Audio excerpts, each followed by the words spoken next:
जी, ऐसे बढ़िया रहता लाइव आना रोज। ठीक है भाई, कोशिश करेंगे।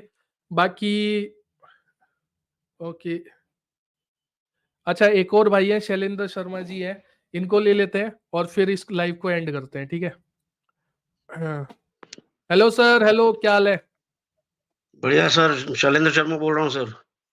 हाँ जी सर, बताइए शर्मा जी, क्या हाल है? सर मेरी छोटी-सी रिक्वेस्ट है, एक तो मेरे वेबसाइट का रिव्यू कर दीजिए। जी। हेलो? हाँ जी, हाँ जी, सुन रहा जी हूँ। सर। जी सर, एक तो रिव्यू करना है सर मेरी वेबसाइट का और मेरे को एक आपसे क्वेश्चन पूछना था छोटा-सा कि मेरी मल्टी जी। निश वेबसाइट है सर हुँ। और मैं उसको एक सिंगल माइक्रो निश में कन्वर्ट करना चाहता हूँ, तो क्या ये पॉसिबल है? हाँ, बिल्कुल पॉसिबल है भाई, कर सकते हो। कितने आर्टिकल्स हैं मल्टीनिश पे? सर मल्टी निश पे मेरे करीब 250-300 आर्टिकल थे, लेकिन मैंने कुछ स्पैम आर्टिकल थे, वो हटा दिए मैंने। अब करीब तो हटा 190 के करीब है। तो हटाने के बाद उनको रीडायरेक्ट वगैरह करा? जी सर, जी, रैंक मैच से रिडायरेक्ट कर दिया उनको, उसी यूआरएल ट्रैफिक पे वगैरह नई कितना है पोस्ट बना वेबसाइट के। पे? वेबसाइट पे जी, ट्रैफिक क्या है आपकी ट्रैफ़िक तो मल्टीनिश बहुत कम वाले है। पे? सर ट्रैफ़िक बहुत तो कम है। तो भाई फिर तो मैं सजेस्ट करूंगा कि आप उसको छोड़ के एक नया जिस पे आप माइक्रोनिश बनाना चाह रहे हो ना, एक नया माइक्रोनिश सेटअप कर लो। उसमें आपका जल्दी रिजल्ट, जल्दी अथॉरिटी बनेगी। उस एक मल्टी निश की जो भी हल्की फुल्की अथॉरिटी बनी होगी, उसको आप रिडायरेक्ट करोगे, उस पे एक माइक्रोनिश बनाओगे।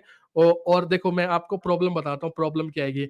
एक तो आप उसको मल्टी निश से माइक्रोनिश बनाओगे तो आपको जो उस निश से अलग हटके हैं, वो आपको डिलीट करने पड़ेंगे। ठीक है? जी सर। डिलीट करने के बाद उनको आपको रीडायरेक्शन लगाना पड़ेगा, क्योंकि अगर खाली डिलीट करके छोड़ दोगे आपको 404 आएगा। रीडायरेक्शन लगाओगे तो उसमें भी आपका सर्वर यूज होगा। रीडायरेक्शन भी बहुत ज्यादा अच्छे नहीं है वेबसाइट के लिए। और जी, 250-300 पोस्ट में से आप रीडायरेक्शन करोगे तो आई थिंक थोड़ा हैवी हो जाएगा। तो मेरा सजेशन तो ये है, अगर आपकी उस वेबसाइट में बहुत अच्छा खासा ट्रैफिक नहीं है, तो आप जी, उसको ना एक नया नया माइक्रोनिश जिस भी उस पे बनाना चाहते हो, उस पे एक नया ब्लॉग बना लो। वो आपको जल्दी रिजल्ट देगा, उस पे रीडायरेक्शन का कोई चक्कर नहीं रहेगा, उस पे 404 एरर का चक्कर नहीं रहेगा। मेरा सजेशन तो ये है भाई कि आप ये करो तो आपको जल्दी रिजल्ट और ज़्यादा बेनिफिट मिलने वाला है। सर एक्चुअली ये मेरा जो डोमेन है, ये मेरे नाम से है और मैं इसको लॉस नहीं करना चाहता और ये थोड़ा फ़ेमस भी हो गया है। तो मैं सोच रहा था कि पोस्ट जितनी है वो ड्राफ्ट में डाल के नो इंडेक्स कर दूँ, काम करेगा? हुँ। नहीं, काम कर जाएगा, उसमें कोई दिक्कत नहीं है। अगेन मैं वही कह रहा हूँ, पोस्ट ड्राफ्ट में डाल के नो इंडेक्स कर दोगे, लेकिन जहाँ पे आपने सोशल शेयर करी होगी उसको डिलीट भी करोगे तो एरर्स तो आएँगे ना। जी, जी, मैं जी। ये चाह रहा हूँ कि आपकी एक एरर फ्री वेबसाइट रहे। आप एक बार डोमेन बताना क्या है? shailendras.com।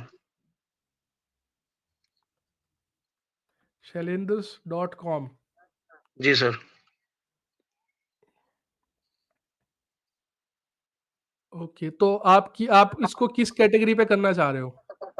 सर कोई एक माइक्रो निश पकड़ के जैसे मैं अभी रिवील नहीं करना चाहता, कोई भी एक हाँ, माइक्रो निश पकड़ के उसके ऊपर कन्वर्ट कर दूँ।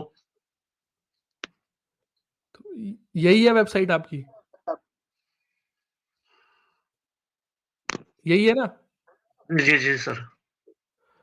तो इस पर आप मैं तो ये सजेस्ट करूँगा, आप इसको पोर्टफोलियो ही रहने दो। Okay sir. जैसे है आपका, जो माइक्रो डिश आप बनाओगे वो इससे अलग कैटेगरी होगी। नहीं सर, कैटेगरी इसी में से है एक इसमें देखो ऊपर हेडर में एक शावर करके है, हुँ। उस शावर से मेरे को मतलब निच से थोड़ा यूएस का, यूके का और न्यूज़ीलैंड वगैरह का ट्रैफ़िक आ रहा है उससे। हुँ।